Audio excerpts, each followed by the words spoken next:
दीपक ने आईडीबीआई के expression of interest को जारी कर दिया है। काफ़ी दिनों से इसका वेट था, लेकिन अब इस ईओआई में क्या क्या चीज़ें हैं, कौन कौन इसमें अप्लाई कर सकता है, इस पे बात करने के लिए हमारे साथ हैं दीपम सेक्रेटरी तुहिन कांत पांडे सर। सर, काफ़ी दिनों से इस ईओआई का इंतज़ार हो रहा था। एक बैंक जिसको गवर्नमेंट ने पहले रिवाइव किया, उसके बाद अब डाइवेस्ट करने जा रही हैं। सर, इसमें कुछ चीज़ें जो आपने ईओआई में रखी हैं उसमें क्लैरिफिकेशन हम आपसे चाहेंगे, क्योंकि सरकार भी अपना डाइवेस्ट कर रही है स्टेक और एलआईसी भी स्टेक डाइवेस्ट कर रही है। तो किस तरीके से कितना कितना परसेंट सरकार और एलआईसी डाइवेस्ट करने जा रही हैं, कौन कौन लोग इसमें इंटरेस्टेड पार्टी हो सकते हैं, कौन कौन अलाउ होंगे, इस पे सर आपसे पूछना चाहेंगे सर। तो सर, कौन कौन कितना परसेंट एलआईसी और सरकार इसमें डाइवेस्ट करेगी सर? देखिए, ये जो आईडीबीआई बैंक है, वैसे ये प्राइवेट सेक्टर बैंक है आरबीआई के अनुसार, क्योंकि जब सरकार ने 51% इक्विटी एलआईसी को दी, तो ये एलआईसी का कंट्रोल चूँकि एलआईसी के कंट्रोल में आया, और उसके बाद अब चूँकि फर्दर क्यूआईपीज़ हो गए थे, तो एलआईसी अब लगभग 49% और सरकार लगभग 45% में है। पुट टुगेदर हम लोग 94% में हैं। तो चाहे इसको प्राइवेट सेक्टर बैंक आरबीआई कहता है, लेकिन परसेप्शनली इसको चूँकि एलआईसी सरकार की संस्था है और सरकार भी है इसमें बड़े पैमाने में, तो उसको हम लोग लगभग 60% अभी दे रहे हैं, यानी कि लगभग 30% सरकार का, लगभग 30% एलआईसी का, और रेजिडुअल जो रह जाएगा इसके बाद सरकार के पास 15 और एलआईसी के पास 19, यानी कि 20% से एलआईसी नीचे होगा और सरकार भी 20% से नीचे होगी। 20% का एक सिग्निफिकेंस है कि वो नहीं तो एसोसिएट कंपनीज़ में आता है, और इसमें फिर बाद में हमें एलआईसी को और भारत सरकार को इसकी स्वतंत्रता होगी कि जब वो बाद में किसी भी समय में वो अपना शेयर निकाल सकते हैं और अपसाइड देखते हुए वो उसका बाद में निर्णय करेंगे। अभी यदि 60% का ऑफ़र है, तो उसके साथ साथ मैनेजमेंट कंट्रोल में भी कहा गया है, जो कि अभी एलआईसी के पास है, और ये यानी कि जो उनको मेजॉरिटी ऑफ डायरेक्टर्स बनाना पड़ता है, तो वो सब भी दिया जाएगा। इसके साथ साथ सर, आपने एनबीएफसीज को अलाउ किया है। किस तरीके की एनबीएफसीज इस एक्सप्रेशन ऑफ इंटरेस्ट में अपना इंटरेस्ट शो कर सकती हैं? क्या कुछ चेंजेस हुए हैं? क्योंकि एक ये इस पर क्लैरिटी बाजार हो सकता है आने वाले समय में आपसे मांगे, तो वो आपसे पूछना चाहेंगे कि कौन कौन सी एनबीएफसी इसमें अलाउ होंगी? इसमें हमारे, जैसे हमने बोला कि ब्रॉडली कई सारे जो हैं पॉसिबिलिटीज़ इसमें हैं, जो कि एंटिटीज़, एक तो इंडिविजुअल्स नहीं आ सकते, दूसरा कॉरपोरेट हाउसेस नहीं आ सकते, और कॉरपोरेट हाउसेस का एक डिफाइंड है कि उनकी जो नॉन फाइनेंशियल इनकम है, यदि उससे 1% से ज़्यादा है, तो वो इंडस्ट्रियल कॉरपोरेट हाउस कहलाए जाएंगे और वो इसमें शामिल नहीं हो सकते, या उनके द्वारा प्रमोटेड एनबीएफसीज नहीं आ सकते। अन्यथा आपके जो प्राइवेट बैंकिंग कंपनीज़ हैं, लिस्टेड हैं, वो आ सकती हैं, एनबीएफसीज जो रजिस्टर्ड हैं वो आ सकती हैं, और सेबी रजिस्टर्ड एआईएफ्स हैं वो आ सकते हैं, फंड्स विच आर लोकेटेड और vehicles located outside the country वो आ सकते हैं, या फॉरेन बैंक्स जो अभी प्रेजेंट पॉलिसी है फॉरेन बैंक्स के लिए, उसी पॉलिसी के अंतर्गत वो भी आ सकते हैं। उनमें एग्रीगेट इन्वेस्टमेंट लिमिट 74% है, और उनके 3 माध्यम हैं फॉरेन बैंक्स आने के, और वो तीनों माध्यम में से जो कि अभी की पॉलिसी है उसके हिसाब से आ सकते हैं, या इनका कोई कंसोर्टियम आ सकता है। सर, कंजोर्टियम कैसे लोग इन्वेस्ट कर सकते हैं? कितना आपने उसमें क्राइटेरिया रखा है? और आपने इसका कहा कि 26% एक पर्टिकुलर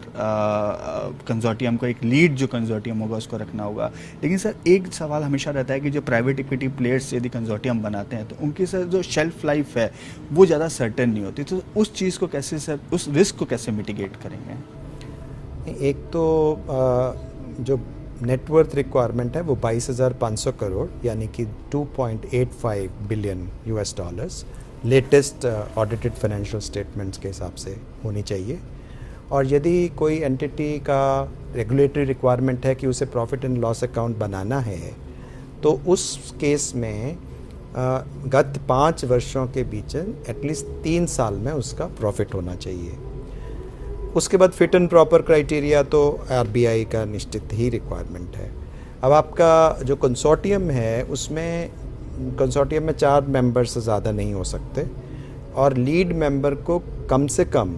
40% इक्विटी कंसोर्टियम का होना चाहिए और जो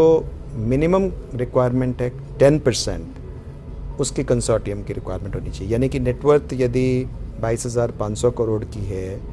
तो मिनिमम 10% के हिसाब से 2,250 करोड़ का मिनिमम कोई भी कंसोर्टियम मेंबर का वो होना चाहिए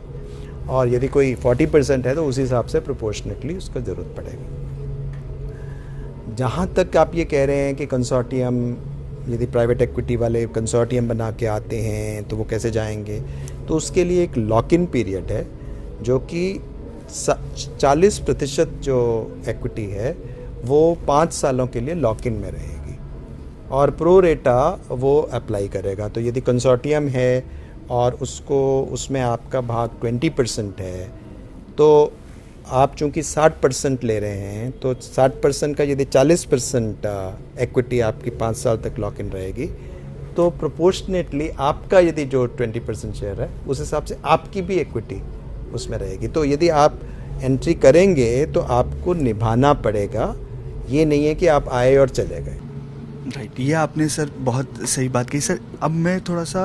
आपने क्योंकि यूएस में बाकी बाज़ार में भी सर आप आईडीबीआई के डिसइन्वेस्टमेंट के लिए गए थे सर, कैसा रिस्पांस आपको वहाँ से मिल रहा था? क्योंकि एक जो बैंक था रिवाइव हुआ, आपने इन्वेस्टमेंट किया, उसके बाद बैंक ने एक ग्रोथ पकड़ी है और अब डाइवेस्टमेंट होने जा रहा है, तो सर उन इन्वेस्टर्स की तरफ से आपको कैसा रिस्पांस इस डिसइन्वेस्टमेंट को मिल रहा था, ये आप बता पाएंगे? नहीं, देखिए बैंक में